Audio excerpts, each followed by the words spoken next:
couldn't tell by the title of today's video, we are going to be doing an end of the year book tag. I figured this would be fun because there's only 14 more days until Christmas. It's December 11th currently, so we're almost to the new year. I figured I would do this tag to kind of wrap up my reading year as a whole. Also, I saw some of my favorite booktubers doing their end of the year book tag, like Destiny Sidwell or Rachel Catherine. I did try to film this video like last week, and I just sat down to try and edit it and get it out. I don't know, I just didn't like how it turned out. I like quality over quantity. I don't want to put out something that I'm not proud of, so here we are again. Let's get started, shall we? So question number 1 is most disappointing book of the year. My answer to this question was Endless Night by Agatha Christie. I read this around October, kind of was looking for a cozy,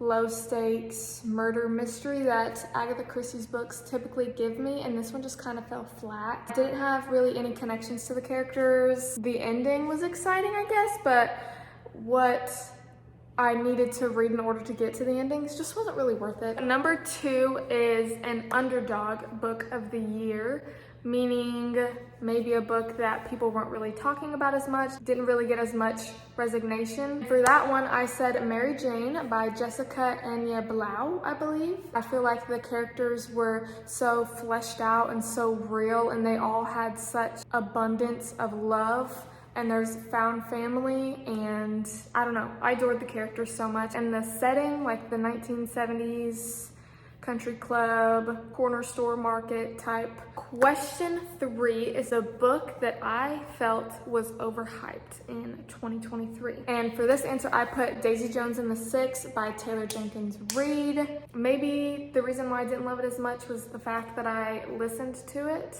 I just didn't really like the characters. I thought the characters were kind of crappy people. And the only character that I liked was Camilla. You didn't really get much of her. She was kind of just like a smaller side character, so I don't know. Question 4 is your favorite book couple of 2023.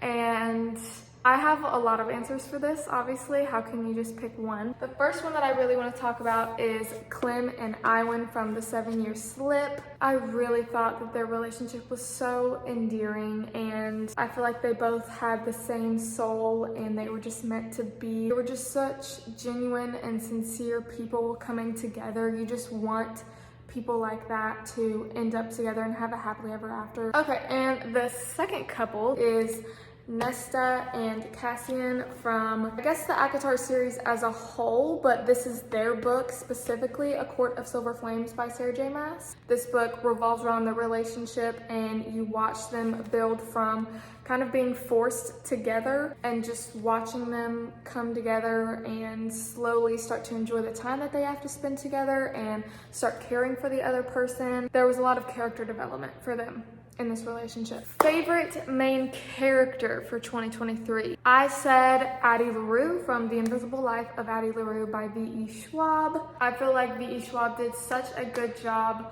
writing Addie LaRue and building her character from the smallest to the biggest characteristics. I really think she's just a very well sculpted character, and I felt like I knew her personally by the end of the book. 6 is a book that surprised me in 2023, and I had to give that to Forever Never by Lucy Score. I know that I really liked the setting of this book. So this book takes place on Mackinac Island during the winter time specifically, so there's horse-drawn carriages, there's snowmobiles, isolation on the island because you can't really go anywhere besides like the one grocery store that's open. I also really liked the main characters, Remy and Brick. I think Lucy Score did a great job with these two main characters. There's a mystery aspect which I was not expecting at all, but it definitely kept me enticed. So question 7 is a new favorite author that was discovered in 2023. For me, I had several different answers as well. I would say 2023 was a very strong reading year for me, so I discovered a lot of new authors that I hold near and dear to my heart going into 2024. My favorite authors for 2023 were Lynn Painter, Rebecca Ross, and Stephanie Garber. Starting with Lynn Painter, I feel like if I'm in the mood for a light, fluffy YA nostalgic read. Definitely going to Lynn Painter first. I think she does a great job at depicting that nostalgic feeling of high school or early teens, mid-teens, late teens. And then I said Rebecca Ross and Stephanie Garber kind of for the same reasons. They both have very flowery and lyrical writing, and I have learned in 2023 that's my favorite writing style. I will just always enjoy their books because of their writing style. Okay, so the next question is happiest read of the year. I have multiple answers for this question. So the first one that I have to give this to is A Court of Frost and Starlight by Sarah J. Maas. This is the novella between the third and fourth book of the ACOTAR series. This might surprise some people because this is a novella. I think it's like barely 200 pages. This book was so enjoyable for me. You've developed a love for these characters because you're so far into this series. There's very low stakes, not a lot of conflict. You're kind of just getting a little insight into their everyday routines. It's just very enjoyable for someone that has gone so far into a series to just kind of read about the characters in their everyday life and almost feel like they're a part of it. Next read that I'm giving to happiest book of 2023 is Better Than the Movies by Lynn Painter. This entire book had me laughing and grinning and just feeling so giddy for these characters. So that question leads into question 9 with most frustrating book of the year, and I don't even have to look back at my answer to be able to answer that for y'all. I don't know. I just couldn't get down with it. Couldn't connect with the characters. I couldn't feel any remorse for the characters. I couldn't get to a level of understanding with them. So question 10 is best adaptation of the year, meaning a book that got turned into a movie or TV show.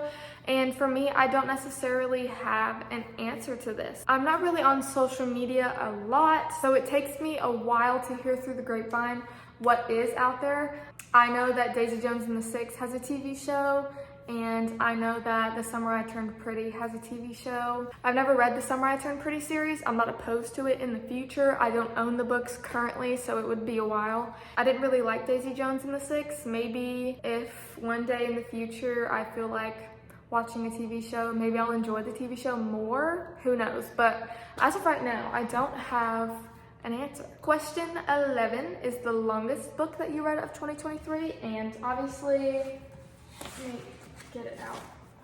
Obviously, I have to give that to A Court of Silver Flames by Sarah J. Maas. This book holds a whopping 757 pages. And then that also leads into question 12, the shortest book that I read of 2023, and that has to go to The Butcher and the Wren by Elena Yergehart. Butcher and the Wren had a whopping 256 pages. Question 13 is probably my favorite. It's favorite covers of 2023. Of course, I have to give that to the ACOTAR series. I don't know if I want to get them out again because this whole shelf is very snug. The whole ACOTAR series. I also think Iron Flame is so beautiful. And it's got flames right here, and this is my first book I've ever owned with sprayed edges. There's dragons on the back too.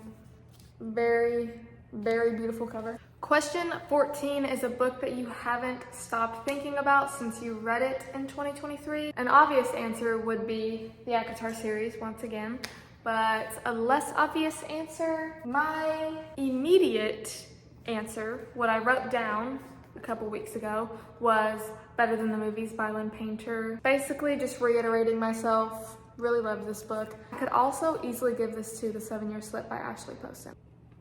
We'll just give both of them. I'm kind of breaking the rules by picking multiple books for every single question, but can't not. Question 15 is the cringiest book that you read in 2023. Without a doubt, I have to give that to King of Wrath by Anna Hong. I felt like the main character of King of Wrath was kind of copy-paste to her typical male main characters, very predictable. I guess you could say the whole story is kind of predictable. I don't know. That stereotype just gave me the ick for this book. Question 16 is an unpopular book that you loved this year. This question, I gave it to The Hotel Nantucket by Ellen Hildebrand. I know that Ellen Hildebrand isn't necessarily an unpopular author, but I think this is definitely one of her less talked about books. This one I feel like doesn't get enough recognition. I thought that the whole hotel manager running a hotel was a very specific and very interesting plot device. I don't know, I've never read a book that took place majority in a hotel. No.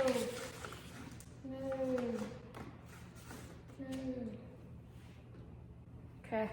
Question 17 is a very interesting one. It was, what was the lowest and highest rated book according to Goodreads, and do you agree? The lowest rated book that I read in 2023 according to Goodreads was The Lake by Natasha Preston, and the highest was A Court of Mist and Fury by Sarah J. Maas. I do agree with this rating. I rated The Lake lower than I rated A Court of Mist and Fury, but to be fair, The Lake is a standalone. This book is the second book of a really, really well-known, well-loved series. I think it's kind of unfair, but all in all, yes, I do agree. Question 18 for this tag I thought was very cute. It's favorite quotes of the year. I have two. The first one is from The 7-Year Slip by Ashley Poston, and the quote says, "She had always told me to chase the moon, to surrender myself with people who would lasso it down in a heartbeat." And then the second quote that I put was from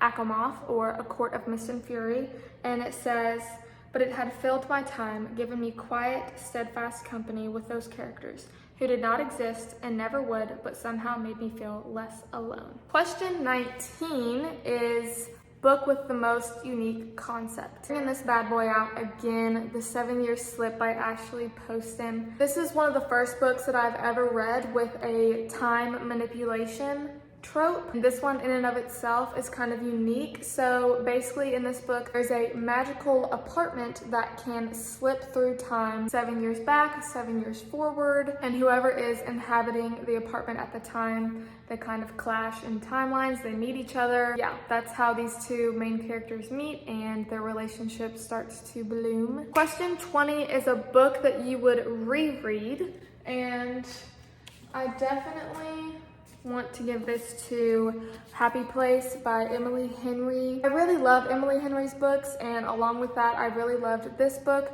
I just felt like at the time of me reading it, I didn't give it my all. I was focused on other things as well. Kind of needed to get this book read and under my belt. I just didn't give it the time of day that it deserves, and I feel like if I went back and reread it, I would definitely enjoy it more. Question 21 is kind of a loaded question. It's, what was your reading goal for 2023, and reflecting back on that, and what is your reading goal for 2024? My personal reading goal starting out in 2023 was 30 books, and I ended up reading 45. 2023 was definitely a heavier reading year for me. My love for reading kind of reblossomed and I just ran with it. I feel like 45 is a really good number for me in order to read the books that I really want to, regardless of the length. Annotate if I want to annotate, take longer on books. I'm considering reading slumps, anything that could possibly happen for a typical reader. That leads into my 2024 goal of 50 books. And last question for this book tag is number 22. And the question is, what are you prioritizing for 2024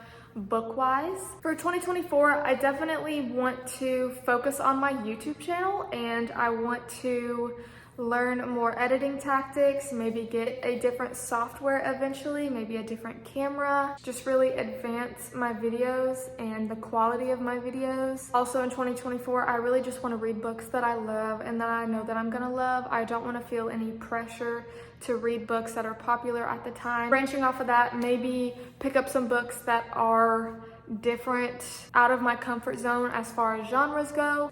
I hope that you guys enjoyed. Thank you so much for staying till the end. I really do appreciate every single one of you. I will see you next time.